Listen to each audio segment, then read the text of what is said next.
there's no one here sort of in the body orchestrating anything. So what does that mean? What does that feel like? Well, it's like this, I guess you could say. It's entirely normal and completely exactly the same, if you like. If there was this illusion of there being someone, it's just almost this added layer on top of what's happening, which can just completely collapse for absolutely no reason, which appears to be what's happened here, is this idea of, or dream of, there being a separate individual has just completely collapsed for absolutely no reason. And so there's no sort of sense of a center or me sitting here. But in many ways, or in every way, it's exactly the same, because there's a body sitting here talking to a friend on Zoom, but there's just no sense of this is me, I'm here. So there can be this energetic contraction of like, I'm here, I'm sat here. And then that can just completely collapse into just everything.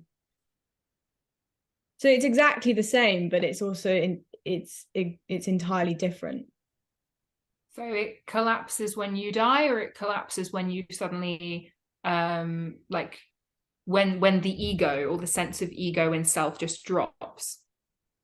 They're the same, really, in many ways. So at, you could say at physical death, this is what would happen, sort of this energetic explosion, if you like, into boundless energy. But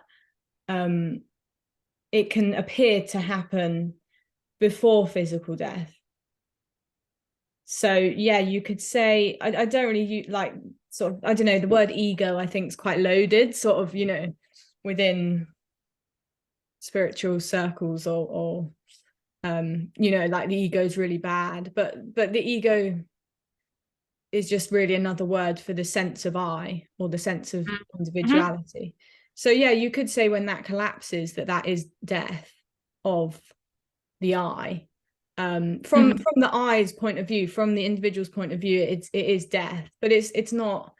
It doesn't actually happen. Like there is no death in that sense. How many books have you read on this in the last year? And which ones? Well, this is the funny thing. It's not sort of a theory or a concept. It's not something you can sort of read about. I mean, there are books that people talk about. No, you must have been reading about this. Oh, of course, like in the kind of path, you could say. When I was still here, there was definitely reading of sort of, well, you know, as we've spoken about before, like meditation, Buddhism, and then it kind of got more into like non-duality, which lots of people use as a word for this, which is comes from Hinduism, I think, Advaita Vedanta. So yeah, in this kind of story, that kind of was then became another thing. And there was, you could say, lots of reading about that until that just stopped and it just completely collapsed. Is that when the meditation collapsed as well? I guess probably, yeah. Yeah. Because the meditation was a part of like the seeking and the sort of looking for an answer to something, I guess. Does this journey that you're on have a trajectory? Do you want to go somewhere with it? With what? Your spiritual journey. I mean, I can rephrase my things and say them in passive voice. Is there a journey that is happening here? Is there an intentional journey? Oh, absolutely not. No, you could say this is the end of the journey. This is death.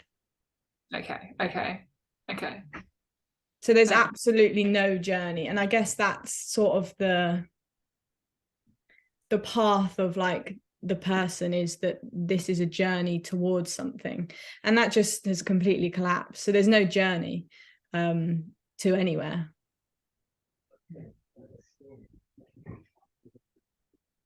Okay, here's where I get stuck, because, you know, I'm very driven and conscientious and ambitious, and I really like goals, but I don't like goals for the goal in and of itself. Like, getting to the goal for me is not an intrinsically valuable thing, but the kind of sense of progress that I feel, of like personal growth, of, you know, of heading towards something, of orienting myself in some way, that kind of sense of progress, that is where my kind of my happiness and my fulfillment and, you know, my dopamine hits. Like, that's where they come from.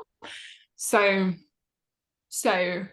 I really struggle to make sense of not just isolated moments of mindfulness, but a life as a whole that is aimless.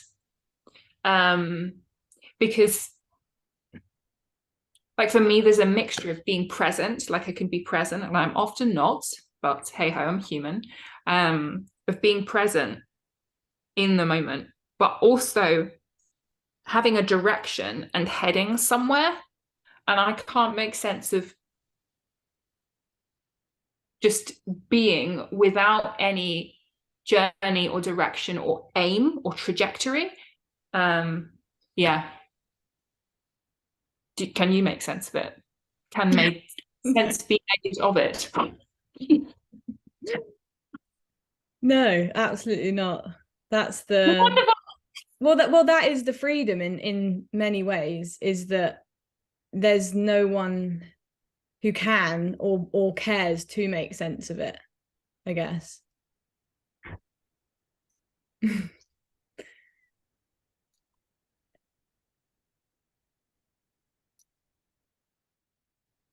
So where does the sense of happiness and fulfillment come from in the long term, not just kind of short term in the here and now, but, you know, I have some sort of desire, and then I have or, you know, I have some sort of motivation, and then my desire is when I notice that that motivation is not being satiated. For example, hunger. I'm sitting here with oranges, right? You know, hunger is my motivation, and then my desire is, you know, to fulfill that. And I can't imagine a human, like, long-term existence that doesn't have those kinds of projects. You know, we embark on projects, and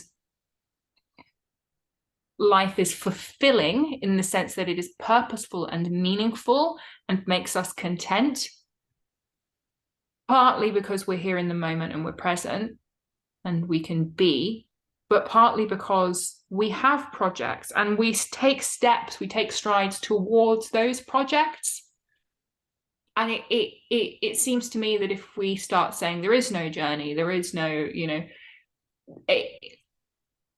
we lose some of the essence of that human nature, of just, yeah, of us having our individual projects. You know, Heidegger talks about the projects of Dasein, like, and it's not entirely clear what Dasein is, like the I don't know, us as conscious beings. That, I mean, he talks about Dasein, like the entity, the consciousness, maybe. I mean, that's a bit of a butchering of the idea, but yeah, it doesn't seem like a complete picture to me if we're not considering that we have projects and we orient ourselves towards those projects and we take steps towards those projects. So we are oriented beings rather than just beings that are.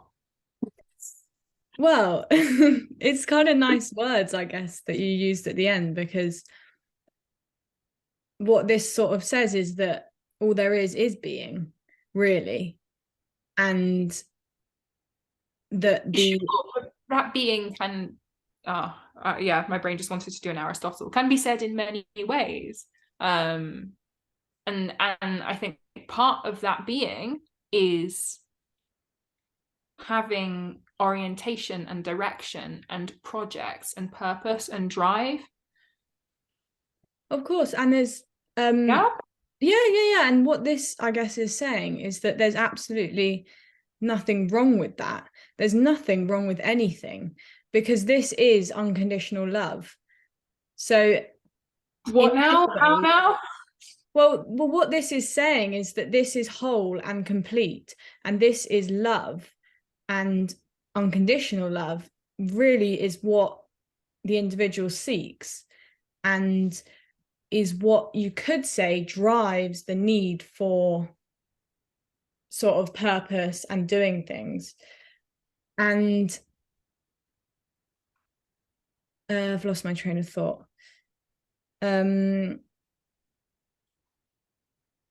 So what this is ultimately saying, well, really it's not saying anything, but I guess what you could sort of as a story. That's well, brilliant. It isn't saying anything. That's the funny thing, because the speaking and the sort of appearing to talk about something really just comes out of like a conversation, or like a need for, or a question and an answer.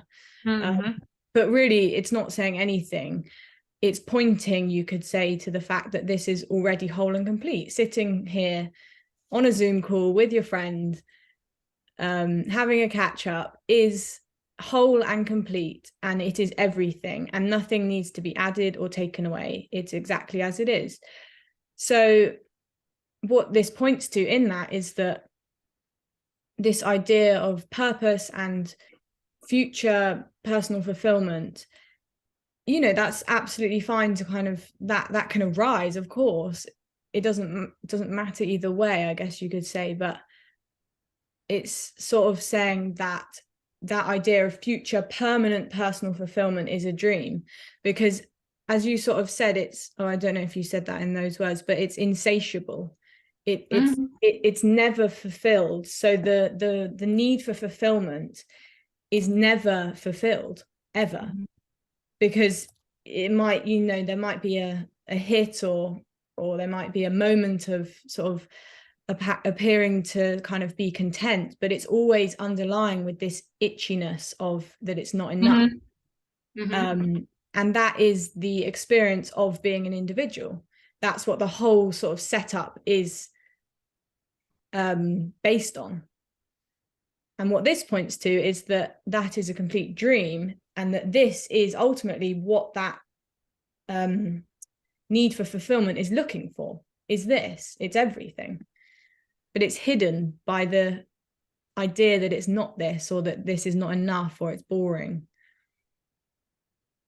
I mean, I'm not saying I'm bored. I'm loving talking to you.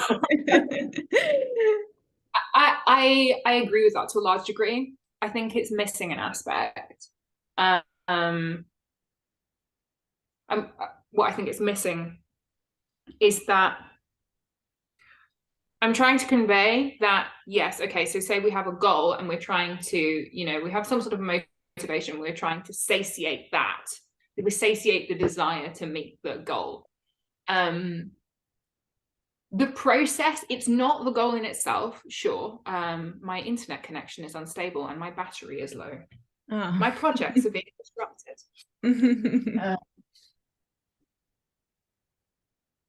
Right. I need to satiate my need for electricity supply. The charge. Yeah.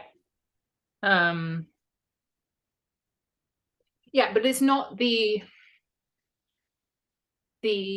end goal that truly satiates us. But when we orient ourselves towards that goal, whatever the goal may be, taking steps towards that is intrinsically gratifying. But what this says is that this is the end goal. What is the end goal? This. I thought we've just said that it's not, you know, meeting your end goal is not ultimately satisfying. Well, from sort of the individual perspective, the end goal is this idea of having my needs fulfilled. So there is no end goal from sort of that perspective, but you could also say what this is pointing to is that this is the end goal. that there's nowhere else, there's nowhere better, you could say. That might not be a good thing, that there's nowhere better than sitting on Zoom to me, but it's great. Sorry. I do think we lose. You're stuck. Like, I don't know, it's a bit of a hot. Oh, sorry, it paused. What did you say? I'll just wait for the internet to stabilize again. Okay, yeah. I just said that I would wait for the internet to stabilize again. Okay. It's a bit of a hot take. But I'm really drawn to the idea that when we talk about concepts like heaven, that we too frequently lose sight of the possibility that heaven could be a state rather than a place. And heaven could be us here now. This is heaven. This is heaven. Without all the trimmings and trappings that we put around it. Well, with all of that too, that's also fine. And that's the wholeness, the love, unconditional love, because that is all, it's everything. So this is heaven with all the ideas that this is not heaven. Oh wow, now that's interesting, because that really blows apart a lot of the kind of I don't know whether to say residue, remnants, or whether to say like roots underpinning that I have in Christian thinking, of, you know, we have heaven, we have perfection, we have the ideal, and then we have the kind of tainted world of sin. And so, you know, and so the links that I make with kind of Oriental or Buddhist thinking is we go, oh, okay, so the ego, you know, sin is not just, you know, our actions, but, you know, our intentions and our heart. Okay, sure. But, you know, what about things like, you know, anxiety and suffering, you know, these kinds of things when when I deceive myself, you know, mental illness, all of these things, these are kind of modern day, more complex, nuanced idea of what we're trying to get at by sin, rather than just, oh, you've been a really naughty boy, you know. There's something much more meaningful going on there. But it still creates this kind of divide, right? We've got this dichotomy between like what is good and what is, or you know, if not bad, then kind of undesirable. Yeah, and you're just challenging that notion somewhat. Yeah. Well, yeah, the person, the mind, lives in duality. So it lives in the idea of good and bad, right and wrong, heaven and hell, worthiness and unworthiness. And of course, there's nothing wrong with that. But that's where this word non-duality sort of comes in, which says that there is no duality ultimately. There is only non-duality, you could say. I don't really like to use that word, but there is only oneness, or there's only this, which can appear as appears as everything, including apparent duality, including apparent separation. So yeah, of course, this is heaven. The sort of idea that heaven is somewhere in the future plays into the person's sense of lack and unworthiness that they already feel. It kind of feels to me like duality are kind of our concepts of, you know, black, white, this, that, of boxing and categorizing things up. A lot of those that you suggested there are, maybe for want of a better expression, social constructs. They're framed like, and by a social, you know, with the word social construct, that expression is loaded nowadays. But they're like frameworks that we place over being. I was going to say reality, but I'm going to say being. This. Yeah, look, it doesn't matter what word you use. You can call it banana. Like the word, honestly, the word really doesn't matter. It doesn't care. I mean, this sort of points to this, love, freedom, oneness, everything, God. It doesn't matter what word you call it. Obviously, some words are more loaded than others. That's why I think maybe it does matter, because although I agree that the words are, but mere symbols of whatever it is that we're trying to get at that can't be articulated. As soon as we have a word, we build a concept. And as soon as enough people use that word in some linguistic community, you build some sort of, artificial concept that gets sort of idealized and gets what's the word I want? When you take kind of make it more cartoon-like, it gets maybe trivialized, but that's not quite what I want. You make it very artificial, and I think that's often what you see happening in a lot of organized religion, is that you take something that's really valuable and there's a lot of deep truth and meaning to it, and if you build it into a large enough kind of social structure, then you can't carry that kind of nuance with it, and they get caricatured, let's say that. Okay, yeah, I think that's the word I wanted. I think I wanted caricature. Not that words matter anyway, but that one I wanted.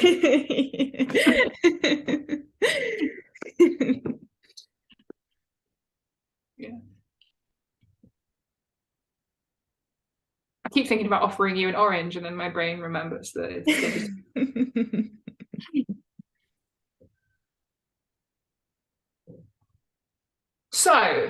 So there is a YouTube channel that was started intentionally. Not by me. Okay. Yeah, you could say. Yeah. Okay. With no aim or idea or direction in mind? Absolutely not. Because this doesn't have any aim, idea, or direction. So how could a YouTube channel possibly? So why was it started? Absolutely no reason at all. That's kind of the beauty in many ways, is there's no deeper meaning or purpose behind anything. Is there a feeling that it will be useful to other people? Well, there are no others. That's the thing. Oh, I'm trying so hard with my words, Izzy. You can't get around it. And I can't get passive enough. Oh no, it's completely impossible. It's just a closed loop, and there's nothing to obtain or attain, whichever word's the right one. I can't derive like actual facts about catching up with you about what's going on in the life of Izzy Cloke, because there is no Izzy Cloke. Oh no, of course, like in the story there's like went to the beach today, had lunch, there's the richness of the story of the character Izzy Cloke, of course. Yeah, of course. Can I find out about the character Izzy Cloke in the story then? Of course, yeah. So did Izzy Cloke start a YouTube channel with some kind of aim in mind? Well, well, no, because there's no ultimate aim. No, absolutely not. No ultimate aim, no Izzy Cloke. I don't know how to function anymore. I'm losing my grip. Well, I'm gripping to something that's crumbling anyway. Well, it can sort of have that effect in many ways, because I mean it is entirely energetic, so it's not about getting the sort of concepts or the words, because as we've sort of been through, that's completely meaningless anyway. But it's all there is boundless energy, if you like, which can appear as this contracted sense of being an individual, which often is I'm in the body, but there just is no one in the body. there's just energy. There's nobody in the body. So that, and the idea of sort of I'm in the body is not just a thought. It's not just sort of, oh, I'm sat here, you know. It, as I said, it's energetic. It's a real lived sense of being in the body. And what this is saying is that that can just, for no reason at all, just completely collapse. And there's just no sense of being in the body. There's no center. There's no one in here. And there's no one in there either. There's no one in any of these bodies, if you like. It's completely gorgeous, this sort of dream illusion just sort of happens for no reason at all. There's absolutely no explanation for it. Do you feel that this understanding of the way that things are lends itself better to political frameworks which are more socialist or communist or community driven, of a sense of kind of collective whole, than more meritocratic designed frameworks that, you know, political structures that are more oriented around a sense of the individual? As a story, I mean, in the end, sort of none of it matters in that sense, but you could say that as a story, the sort of more community-based structures, you could say, are less driven by this dream of the individual. You could say that, yeah. But really, even when there might be a drive to sort of say have a community-based structure, a lot of the time the motivation can come back to me, even if it's sort of subconscious a lot of the time. Of course, there is no me. A sense of we and them, like us and them. And there could be as well a much, when you have a stronger community, you often have a stronger sense of sort of national identity. You being one rather than you. I see what you mean. Yeah, and yeah, I see what you're saying. So in many ways, you could say that a lot of the time, or well, not a lot of the time, all the time, the individual is actually seeking their own death, which sounds... Walk me through that. Well, of course, it sounds absurd. It sounds ridiculous, but really, it really does. The individual is, of course, seeking oneness. But what the individual can't see is that the individual is oneness. So you could say, as that example, when you know, someone sets up a community-based thing and sort of has this idea or feeling of wanting to, you know, be part of something bigger, feel more like we and not so much like me. That is the constant drive of the individual. It constantly wants to get rid of itself. It wants to give itself over to something, ultimately death. But at the same time, that is exactly what it fears. So it almost lives in this push and pull of wanting to die, really, or wanting to be absent, wanting to be part of the whole, or become the whole, really, but also ultimately fearing that, because there is no individual in the whole. There's no I in oneness. There's no me in wholeness. There is just wholeness. So as I said earlier, it's like this closed loop, because it's wanting to be part of, it is wanting the wholeness, but it can't be in the wholeness because there's just wholeness. I see. I see. So if we want to be part of some group, then in wanting to be part of that group, we necessarily have a sense of the individual, because the individual is the one who does the wanting, and the individual, without the individual, there's no, you can't have a sense of the collective without a sense of the individual. Have I understood that correctly? Absolutely. Yeah. Absolutely. There is only the collective, you could say. Okay. So here, there's no sense of I am in wholeness. I've finally realized oneness. No, there's just no I. There's just wholeness. And that's the funny thing in a way, because the individual seeks wholeness, but they also always want to be there. They want to finally be the one that's conquered this system. And I will be the one that survives into wholeness and survives oneness and is liberated and is free, because that's what the person ultimately wants, is the final freedom, you could say. But the final freedom is death. So it's this gorgeous paradox, because the individual desperately wants this ultimate freedom, but it can't have it. It can't be there, because all there is ultimate freedom with no individuals in it.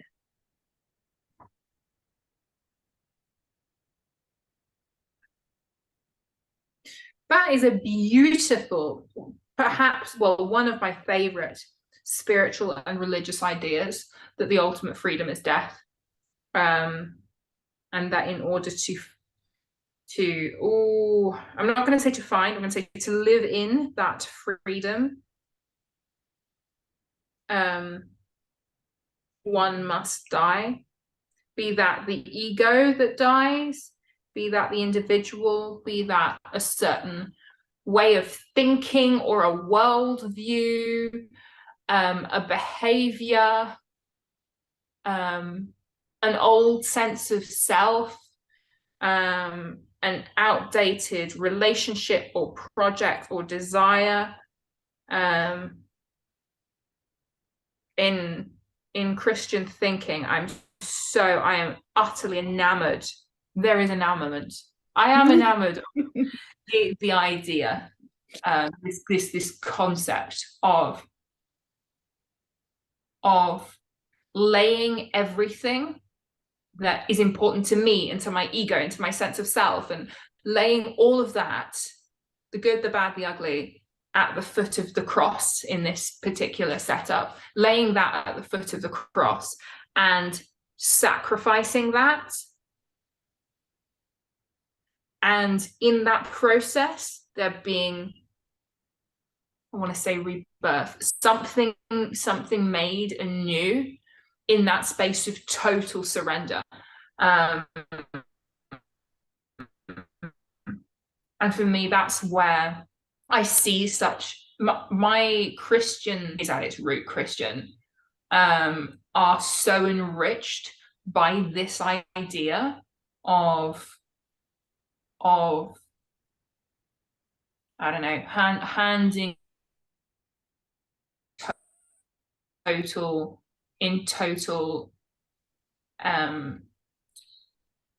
the vulnerability of total surrender. Yeah, which is, I think, where yeah, we see eye to eye. Oh, I think we see eye to eye in lots of places. Yeah. Well, yeah, the funny thing. Sorry. I say we see eye to eye, not looking at the camera. Well, yeah, the funny thing is that this is already the total surrender, but it's the total surrender, the ultimate surrender, that no one can do. So there's no one who can surrender or does surrender, because it's already this. So have we already surrendered? Well, we haven't. No one has. There's just the ultimate surrender, you could say, or the ultimate freedom already. Well, then what's doing the surrendering? No one, nothing. And is there surrender? Well, not really, no. But this comes as sort of response to a question of, is there surrender, or am I surrendering? The answer would be, or the apparent answer would be, well, there is no surrender, or there's only surrender. But really, no, there's no such thing as surrender. There's no such thing as anything. There's no such thing as anything. Of course. I want to tell that to Izzy, like 17-year-old Izzy, and see what happens. Izzy would be like, what? LJ, what? Well, probably, yeah. Which is often the response to this, because it's very confronting. It's very confronting. It rips the rug from underneath the person's feet, if you like. Mm-hmm. The rug that doesn't exist, obviously, and the person that doesn't exist. So, but it's talk to you. It really is. No, it's lovely to talk to you as well. It always is. Yeah. I can't believe you've not been meditating. This is just mind-blowing to me. Well, there's your life is just kind of mindful meditation. I mean, I guess you could say that everything is meditation, but for no one. But obviously that word carries a lot of sort of spiritual baggage, so it doesn't tend to sort of get used a lot. But there's no sort of, here anyway, for me, when there was seeking, meditation was always a way to sort of find a new insight, understand something more about myself, realize a way to release myself from unhealthy behaviors or bad patterns or whatever, or on the other hand, also to love myself more or become more compassionate towards myself or accept myself. And there's no one here. So when that all collapses, a lot of those other kind of things collapse with it, I guess you could say, basically instantly. Because if there's no self to love or no self to improve or find anything out about or work out or have insights about, then so how does Izzy Cloke in her everyday life embark on projects and embark on projects if there is this underlying ultimate, I don't want to say meaninglessness, because that sounds like totally meaningless, but not in a nihilistic way, because nihilism always points to the person. It's always meaningless for someone. But this is total meaninglessness for no one. So why? Bit of a so I guess it it could be the ultimate nihilism, but that word is too philosophical for that. Yeah. It's not nihilism. This is unconditional love. It's gorgeous. It's stunning. And it includes everything, including nihilism and concepts such as that.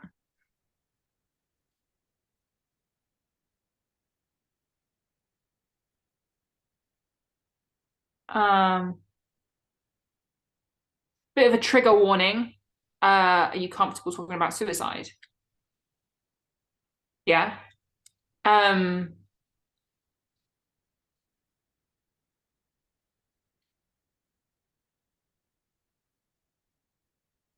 How do I do this without it sounding nihilistic? I'm trying to find the words that aren't nihilistic words.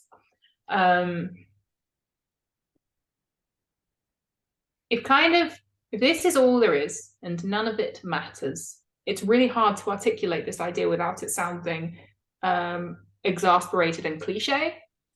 Then why do we keep on living if there's not something that we're living for? Well, what this points to is that there is already no one doing the living, if you like. and that on top of what there already is, which is just being, there can be this additional software of needing to have meaning and answers and purpose and reason. And that can just completely collapse. So already the question why comes from the person. Could you repeat that, please? So it goes in. Well, you see, the thing is, I'm not saying this, so it just comes out of nothing. So Okay. I can try and your question was, oh yeah, so your question was why is there any point in living, right? Yeah, pretty much. And what this is ultimately saying is that, well, it's not, I mean, you could say it's saying that there's no point in living, but it's not really, because what it's actually saying is there's no you that is living or isn't living. There's just no you. So the need to know why is there a point? Why is there a purpose? What's the meaning? What's the deeper meaning behind this? Or why am I here? That already comes from the person. So there isn't an answer to that. There's no answer to why or what. It's completely free to be whatever, to be everything, to be this. And there can be a resonance with this of a sort of unconditional yes, if you like, that comes from no one. But then that can also set up quite a conflict, because there can appear to be a sort of push and pull.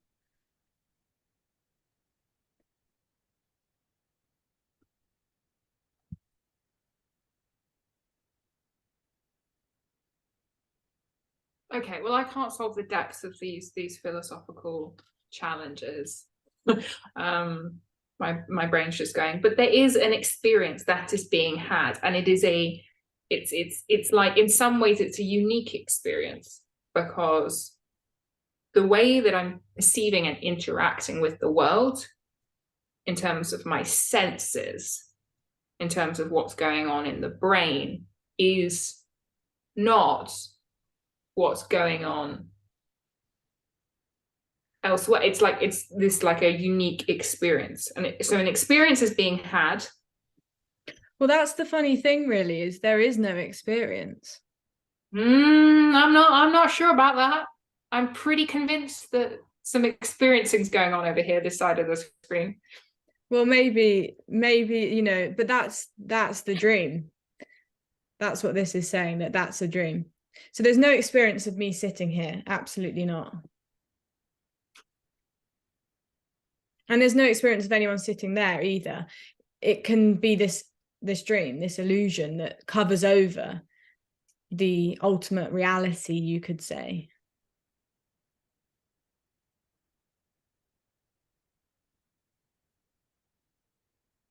Okay. I have to come back for another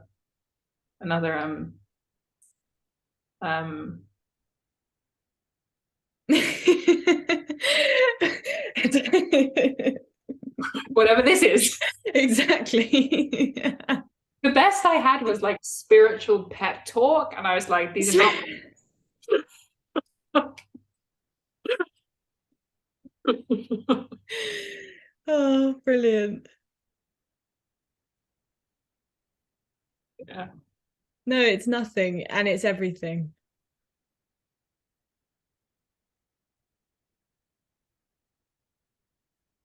Well, I suppose it's not supposed to make sense anyway, so I'm not going to try. Absolutely not. No.